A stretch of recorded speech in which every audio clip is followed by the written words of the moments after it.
প্রথম কথা, আমরা কাকে নির্বাচন করব, আমাদের দায়িত্ব কাকে দিব? 4 যোগ্যতার অধিকারী এবং 10 গুণে গুণান্বিত, এমন মৌলিক 10 গুণে গুণান্বিত এমন ব্যক্তিকে আমরা আমাদের প্রতিনিধি নির্বাচন করার চেষ্টা করব, সর্বাত্মক চেষ্টা করব। তো প্রথম কথা, মৌলিকভাবে 4টি কাজের যোগ্যতা রাখে। সূরা হজের 41 নম্বর আয়াতে আল্লাহ তাআলা বলেন, আল্লাযীনা ইম্মাক্কান্নাহুম ফিল আরদি আকামুস সালাহ। আমি যাদেরকে পৃথিবীর ক্ষমতা দান করি, যাদেরকে পৃথিবীতে ক্ষমতায় অধিষ্ঠিত করি, তাদের মৌলিক কাজ হলো 4টা। আকামুস সালাহ, নামাজ কায়েম করবে। 2 নম্বর, ওয়া আতাউজ যাকাত, যাকাতের বিধান রাষ্ট্রীয়ভাবে চালু করবে, যাকাত দিবে। এটার দ্বারা উদ্দেশ্য হলো রাষ্ট্র হবে যাকাত ভিত্তিক। সুদ ভিত্তিক রাষ্ট্র ব্যবস্থা, এটার শেষ পরিণতি হলো ভিক্ষা করা। যাকাত ভিত্তিক রাষ্ট্র ব্যবস্থার শুভ পরিণতি হলো গরিব মানুষ ধনী হয়ে যাওয়া। সুদ ভিত্তিক রাষ্ট্র ব্যবস্থার কুফল, গরিব মানুষ আরো গরিব হবে। যাকাত ভিত্তিক রাষ্ট্র ব্যবস্থার সুফল হলো গরিব মানুষ আরো ধনী হবে। 4 কাজের যোগ্যতা রাখে যিনি, এমন কাউকে আমরা প্রতিনিধি বানাবো। 1 নাম্বার, যিনি নামাজ কায়েম করবে, রাষ্ট্রীয়ভাবে নামাজ প্রতিষ্ঠিত করবে। 2 নাম্বার, যারা যাকাত দিবে। 3 নম্বর, ওয়া আমারু বিল মারুফ, যারা সৎ কাজের আদেশ করবে। 4 নম্বর, ওয়া নাহাউ আনিল মুনকার, অসৎ কাজ থেকে নিষেধ করবে। এমন কাউকে যেন আমরা প্রতিনিধি না বানাই যিনি নিজেই অসৎ কাজ করে, তো তিনি অন্যকে অসৎ কাজের বাধা কিভাবে দিবে? এটা বুঝে ঠিক বলতে হবে, রেডিমেড ঠিক না, আসলেই ঠিক। যিনি অসৎ কাজে বাধা দিতে পারে না, এমন কাউকে যদি আপনি প্রতিনিধি বানান, তো তিনি অসৎ কাজে বাধা দিবে কিভাবে? এই জন্য এই 4 কাজের যোগ্যতা রাখে এমন ব্যক্তিকে আমরা ইনশাল্লাহ আগামীতে আমাদের দেশের প্রতিনিধি বানাবো ইনশাল্লাহ। এটা আমাদের জন্য আমানত। 10টি মৌলিক গুণের অধিকারী হতে হবে যিনি আমাদের দায়িত্বশীল হবেন। 1 নম্বর, তিনি আল্লাহমুখী হবে, পরকালমুখী হবে। ক্ষমতা যত বেশি হবে তিনি তত বেশি আল্লাহমুখী হবে। যত বেশি ক্ষমতা তার কাছে আসবে তিনি তত বেশি সালাত আদায় করবে, তত বেশি ইবাদত বাড়িয়ে দিবে, তত বেশি জনগণের কাছাকাছি যাবে এবং তত বেশি তিনি ইসলামের জন্য কাজ করবে। আর আল্লাহমুখী হবে তত বেশি, যাকে আল্লাহ যত বেশি ক্ষমতা দান করবে। কিন্তু আপনি দেখেন বিভিন্ন দেশের বাস্তবতা হলো এই, যারা বর্তমান পৃথিবীতে বিভিন্নভাবে বিভিন্ন পন্থায় ক্ষমতায় অধিষ্ঠিত হচ্ছে, তাদের ক্ষমতা যত বাড়ে দুর্নীতি তত বাড়ে। কিন্তু একজন মুত্তাকি আল্লাহওয়ালা, যিনি পরহেজগার আল্লাহমুখী হবে, তিনি যদি ক্ষমতায় বসে তাহলে তার আল্লাহমুখী হওয়া এবং আখেরাতমুখী হওয়া আগের চেয়ে আরো বেড়ে যাবে। এটা হলো আমাদের প্রতিনিধি যিনি হবে তার 1 নাম্বার গুণ হবে এটা। সুলাইমান আলাইহিস সালাতু ওয়াস সালামকে আল্লাহ তাআলা এত বড় রাজত্ব দান করছেন। সূরা আম্বিয়ার 81 নম্বর আয়াতে আল্লাহ বলেন, ওয়ালি সুলাইমান আর-রিহা আসিফাতান তাজরি বিআমরিহি ইলাল আরদিল্লাতী বারাকনা ফিহা। আমি সুলাইমানের জন্য ঝড়ো হাওয়াকে বশীভূত করে দিলাম, বাতাসকে তার অনুগামী করে দিলাম।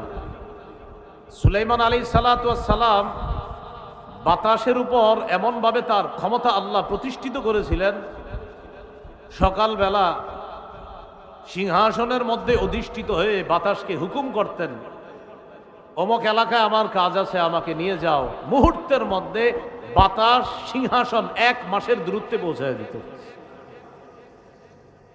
এত ক্ষমতাধর একজন বাদশাহ হওয়া সত্ত্বেও সূরা সাদের 30 নম্বর আয়াতে সুলাইমান নবীর ব্যাপারে আল্লাহ বলেন, ওয়া ওয়াহাবনা লিদাউদা সুলাইমান নি'মাল আবদু ইন্নাহু আওয়াব। আমি দাউদ নবীকে সুলাইমান নামে একটা পুত্র দান করলাম, আর এই সুলাইমান কেমন, ইন্নাহু আওয়াব, তিনি খুব বেশি আল্লাহর দিকে ঝুঁকে পড়ে, খুব বেশি আল্লাহমুখী হয়। আল্লাহ বলছেন আওয়াব, তিনি বারবার আল্লাহমুখী হয়। ক্ষমতা সুলাইমান নবী যত পেয়েছেন তিনি তত বেশি আল্লাহমুখী হয়েছেন।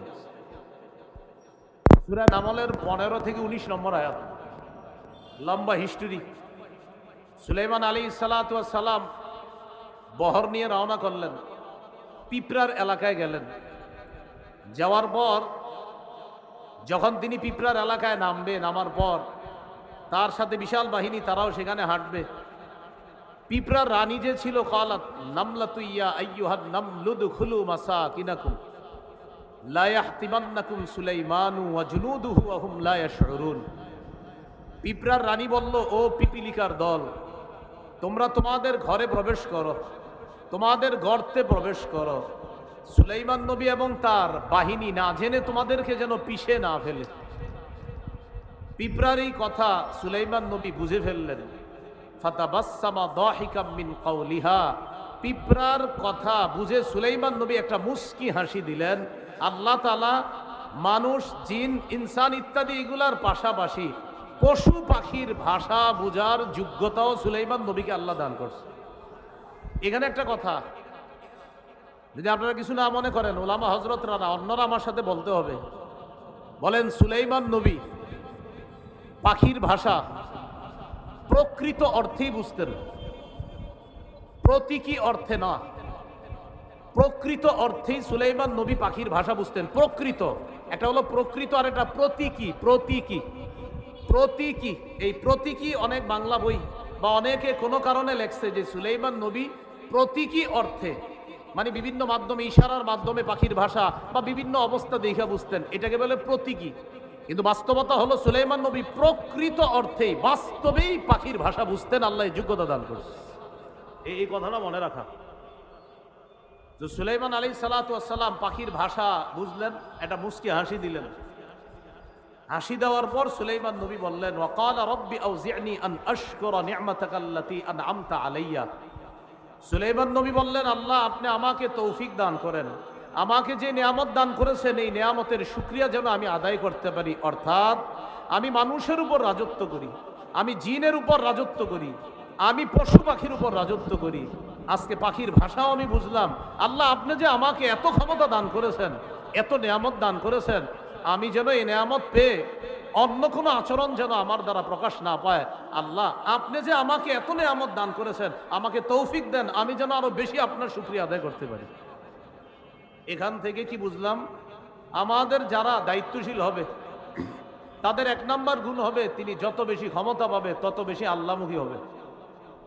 2 নাম্বার, আমরা যাকে নির্বাচিত করব তিনি ইনসাফ প্রতিষ্ঠিত করবে এমন মানুষকে নির্বাচিত করতে হবে। এমন মানুষকে আমরা আমাদের জন্য নির্বাচন করতে হবে যিনি ইনসাফ প্রতিষ্ঠিত করবে। সূরা সদের 26 নম্বর আয়াতে আল্লাহ বলেন, ইয়া দাউদ ইন্না জাআলনাকা খলিফাতান ফিল আরদি ফাহকুম বাইনান নাসি বিল হক। হে দাউদ, আমি আপনাকে দুনিয়াতে প্রতিনিধি বানাইলাম। ফাহকুম বাইনান নাসি বিল হক, মানুষের মাঝে ইনসাফের সাথে আপনি বিচার করেন। দাউদ নবী ফিলিস্তিনের সর্বপ্রথম, বনি ইসরাইলের মধ্যে প্রথম ব্যক্তি দাউদ নবী, যিনি ফিলিস্তিনে প্রায় 73% অঞ্চল আল্লাহ তাআলা দাউদ নবীর শাসন ব্যবস্থায় পুরা ফিলিস্তিনের প্রায় 73% অঞ্চল দাউদ নবীর অধীনে আল্লাহ দিয়ে দিয়েছিলেন। মনে রাখা ভালো, ইহুদিরা ফিলিস্তিন শাসন করেছে প্রায় 438 বছর। এই 438 বছরের মধ্যে ইমানি শাসন হলো 80 বছর। ইমানি শাসন মাত্র 80 বছর। এই 80 বছরের মধ্যে 40 বছর হলেন দাউদ নবী শাসক, আর 40 বছর সুলাইমান নবী। অর্থাৎ বাবা দাউদ নবী 40 বছর শাসক ছিলেন ফিলিস্তিনের, আর সুলাইমান নবী ছিলেন 40। এই 40 দুগুণে 80। মনে রাখবো, আমরা বনি ইসরাইল জাতি ফিলিস্তিন শাসন করছে প্রায় 438, এর মধ্যে ইমানি শাসন ছিল মাত্র 80 বছর। এই 80 বছর হলো দাউদ নবীর 40 বছর আর সুলাইমান নবীর 40 বছর। দোনো নবীর ব্যাপারে আল্লাহ সূরা নাবলের 15 নম্বর আয়াতে বলেন, ওয়াকাল আলহামদুলিল্লাহিল্লাযী ফাদ্দালানা আলা কাসীরিম মিন ইবাদিহিল মুমিনিন। বাবা এবং সন্তান বলেছে সমস্ত প্রশংসা আল্লাহর, যে আল্লাহ আমাদেরকে পৃথিবীতে তার অনেক মুমিন বান্দাদের উপর শ্রেষ্ঠত্ব দান করেছেন। দাউদ নবী ক্ষমতা পেয়ে প্রশংসা করল কার? সুলাইমান নবী ক্ষমতা পেয়ে প্রশংসা করল কার? তো দাউদ নবীকে আল্লাহ বলছেন, দাউদ ফাহকুম বাইনান নাসি বিল হক, আপনি মানুষের মাঝে ইনসাফের সাথে ফয়সালা করবেন, বিচার করবেন। এটা হলো আমাদের যিনি প্রতিনিধি হবে তার 2 নম্বর গুণ হবে এটা। সহিহ বুখারীর বর্ণনা 6788 নম্বর হাদিস। এই হাদিস লিখে রাখার মতো, মনে রাখার মতো, গর্ব করে সারা পৃথিবীতে বলার মতো। মক্কার আরবের একটা গোত্র আছে না, মাকজুমি গোত্র। এই গোত্রের এক নারী চুরি করছে, নাম হলো ফাতেমা। আমাদের নবীর কন্যার নাম কি? ফাতেমা। আর মক্কার এক সম্ভ্রান্ত বংশের এক নারী চুরি করছে, তার নামও কি? ফাতেমা। এই বিষয়টা কুরাইশদের বড় বড় নেতাদেরকে ভাবায়া তুলল। চুরির বিচার হলো হাত কাটা। এখন তো এই সম্ভ্রান্ত বংশীয় নারী ফাতেমার হাত কাটা হবে। নবীর কাছে বলে দেখি একটু বিচারটা শিথিল করা যায় কিনা। নাউজুবিল্লাহ পড়েন। বড় বড় সাহাবীদেরকে এই বিষয়টা জানাইল। জানানোর পর সাহাবায়ে কেরাম চিন্তা করলো নবীর কাছে এই ব্যাপারে কে কথা বলতে পারে। হাদিসের ভাষ্য হলো, মাইয়াশতারি আলাইহি ইল্লা উসামা ইবনে যায়েদ হিব্বু রাসূলিল্লাহ সাল্লাল্লাহু আলাইহি ওয়াসাল্লাম। আল্লাহ রাসূল তার নাতি উসামা ইবনে যায়েদ, মানে পালক পুত্র যায়েদ ইবনে হারেসার সন্তান উসামা, এই উসামাকে নবী খুব ভালোবাসতেন। হাদিসে আসছে হিব্বু রাসূলিল্লাহ, নবীর খুব আস্থাভাজন, ভালোবাসার মানুষ।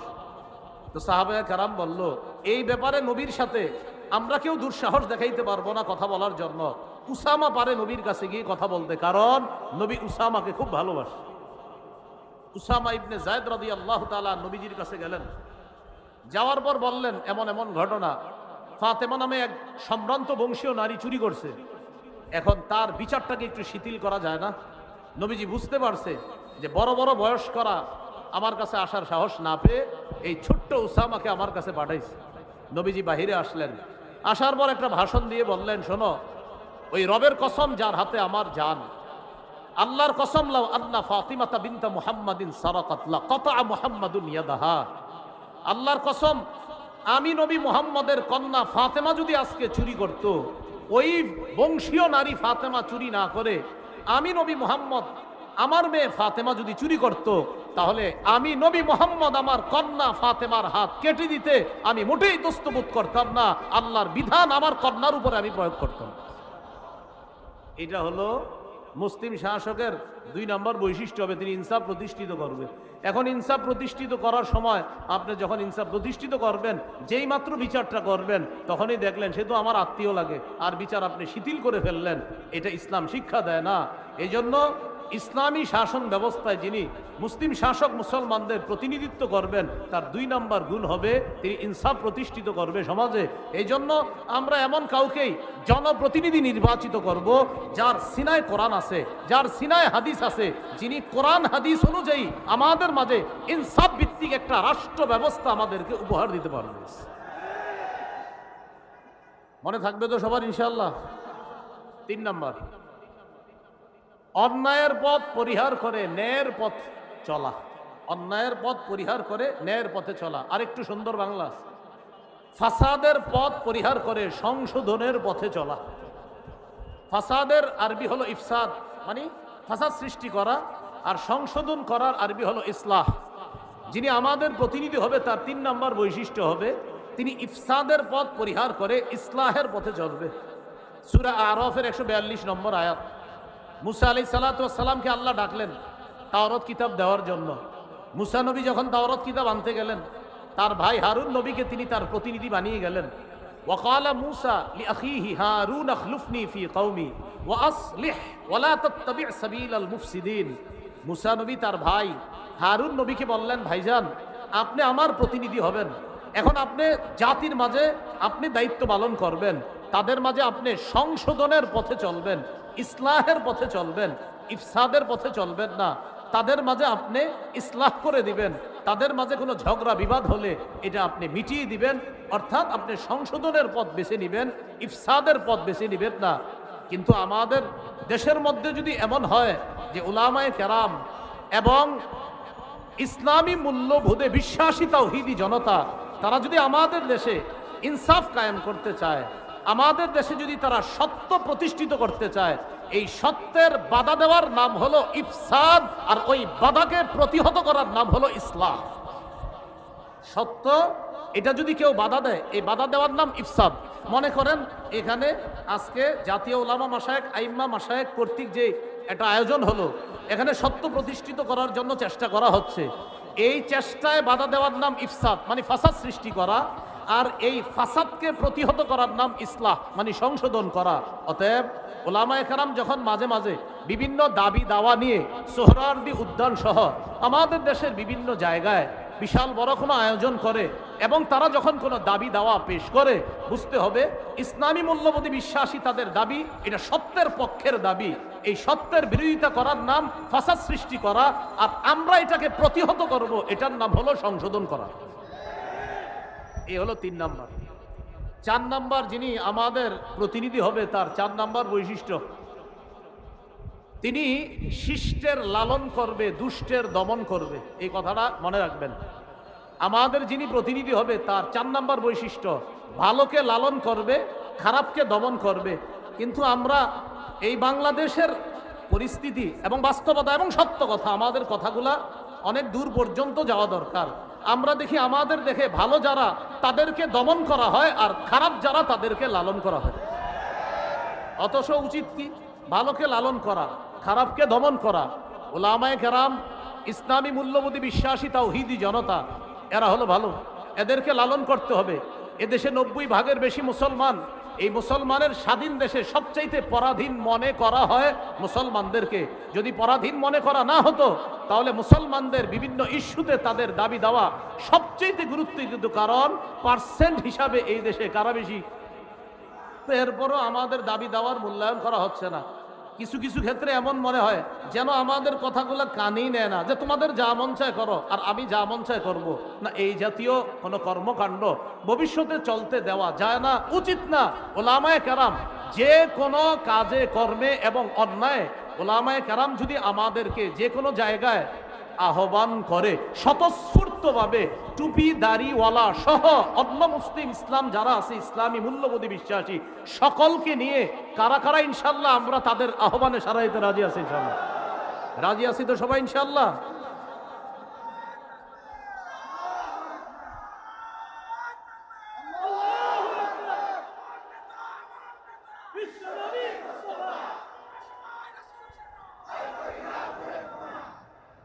চার নাম্বার বৈশিষ্ট্য, শিষ্টের লালন, দুষ্টের দমন।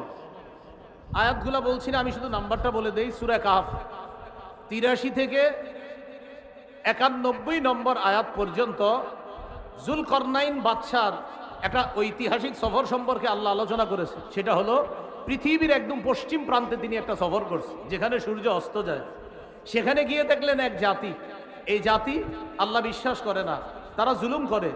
আল্লাহ তাদের ব্যাপারে যুলকরনাইন বাদশাকে বললেন, তাদের উপরেও আপনার ক্ষমতা আমি প্রতিষ্ঠিত করলাম। এখন তাদের ব্যাপারে আপনাকে 2টা অপশন দিলাম, ইম্মা আন তাত্তাখিযা ফীহিম হুসনা, ইম্মা আন তুআযযিবা ওয়া ইম্মা আন তাত্তাখিযা ফীহিম হুসনা। হয়তো তাদেরকে শাস্তি দিবেন, না হয় তাদের ব্যাপারে আপনি ভালো কোনো পন্থা অবলম্বন করবেন। যুলকরনাইন জবাব দিলেন, আল্লাহ আমি তাদের ব্যাপারে 2টার যে কোনো একটা গ্রহণ করব।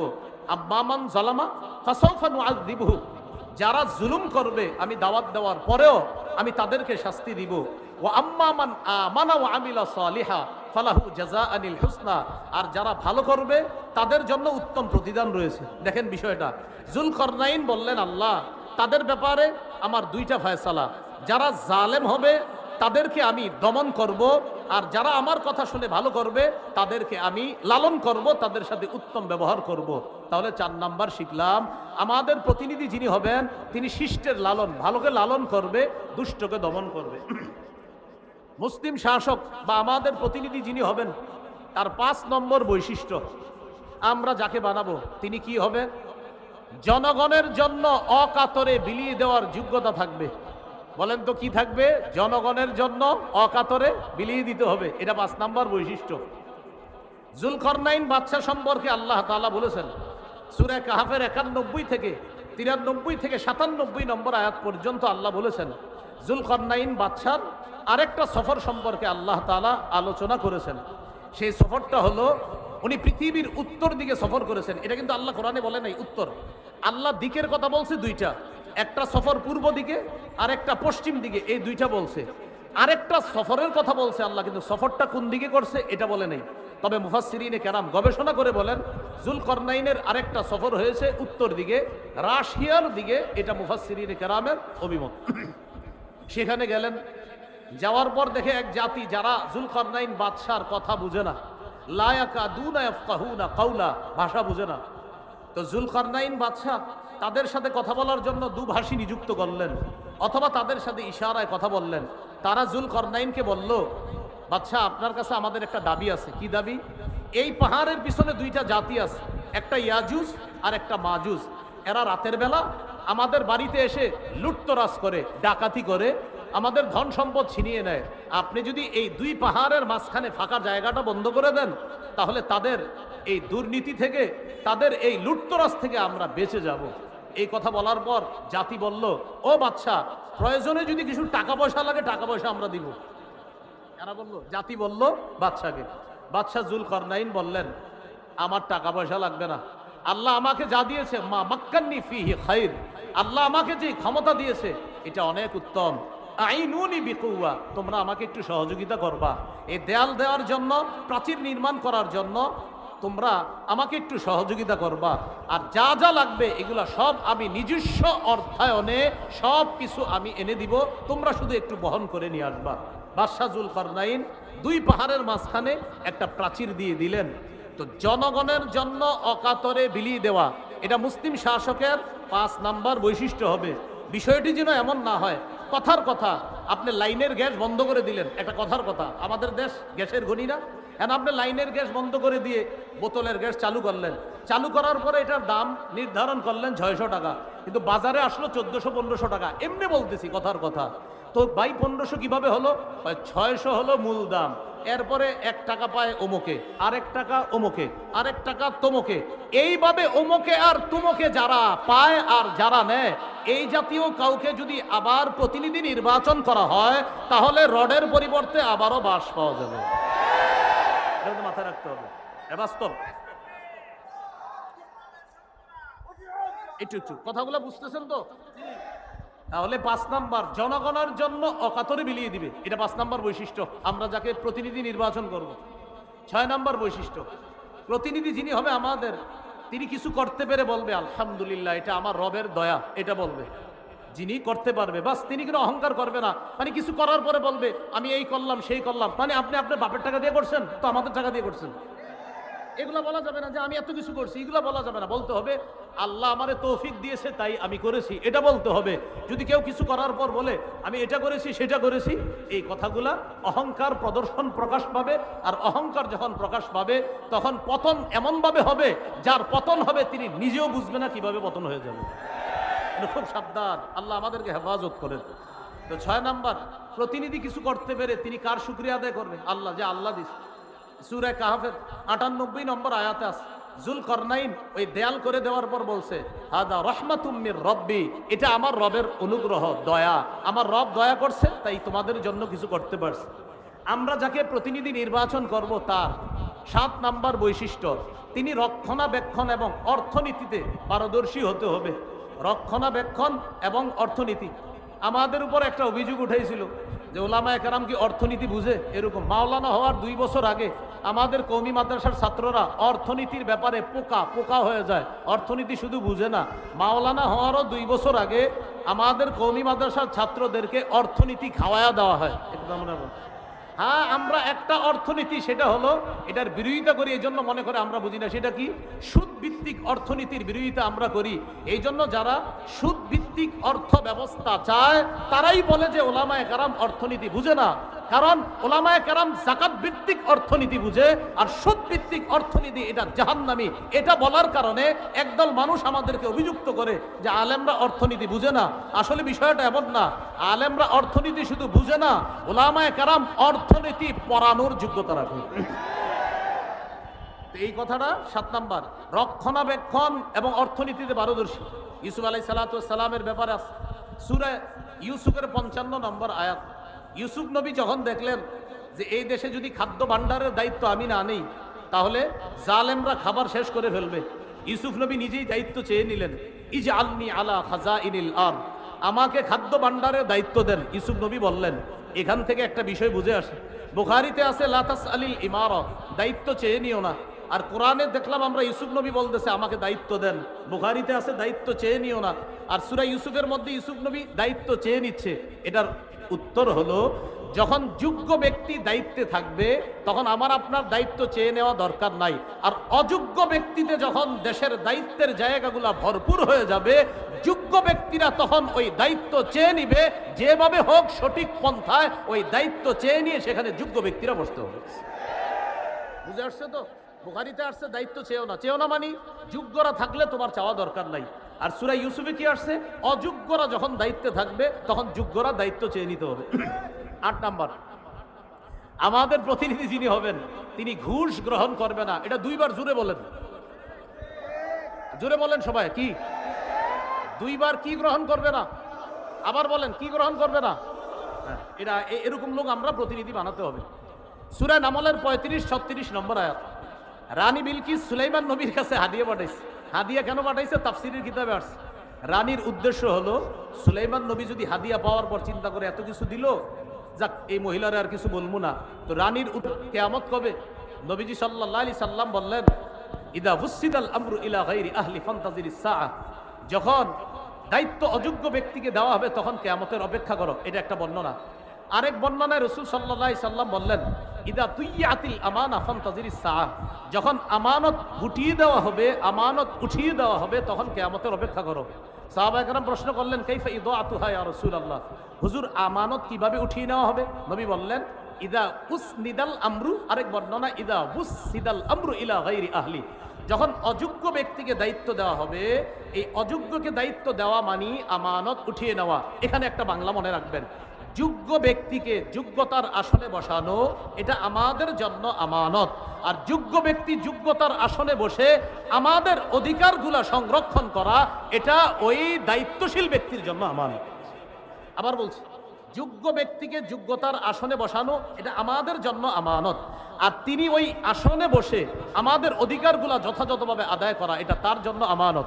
সর্বশেষ, যিনি আমাদের প্রতিনিধি হবে তার গুণ হবে তিনি কোরআন সুন্নাহ অনুযায়ী বিচার করবে।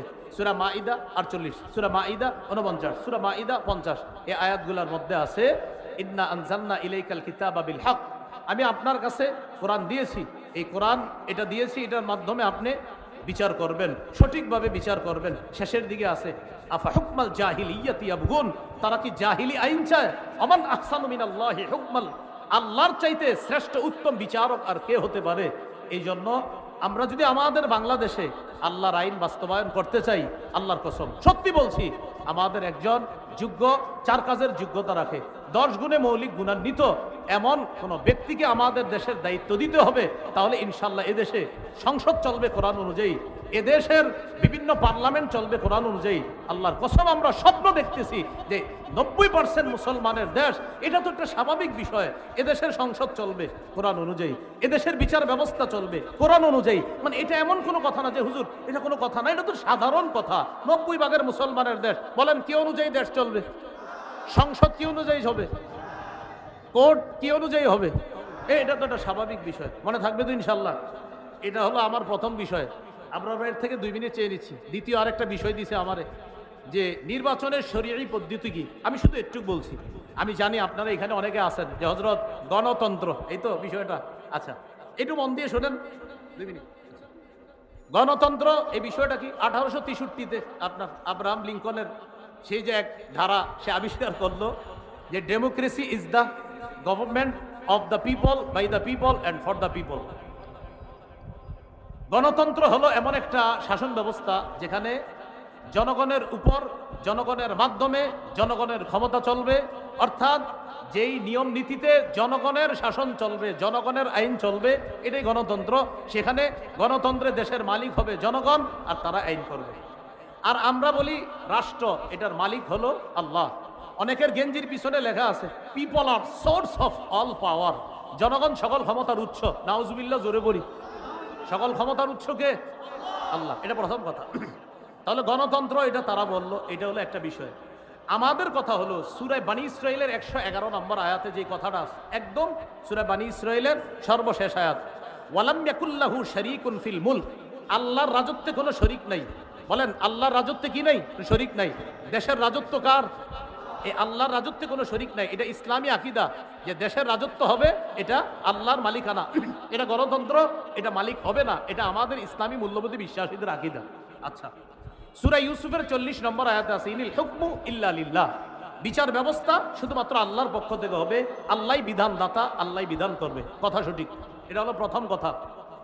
দ্বিতীয় কথা খুব ভালো করে মনে রাখবো, ইসলামী হুকুম অনুযায়ী গণতন্ত্রের যেই বিধান, এই বিধানকে মানতে হবে। এই বিধান না মানার কোনো সুযোগ নাই। ইসলামী হুকুম অনুযায়ী গণতন্ত্রের পক্ষে কেউ না, কোনো ওলামায়ে কেরাম না। এটা হলো দ্বিতীয় কথা।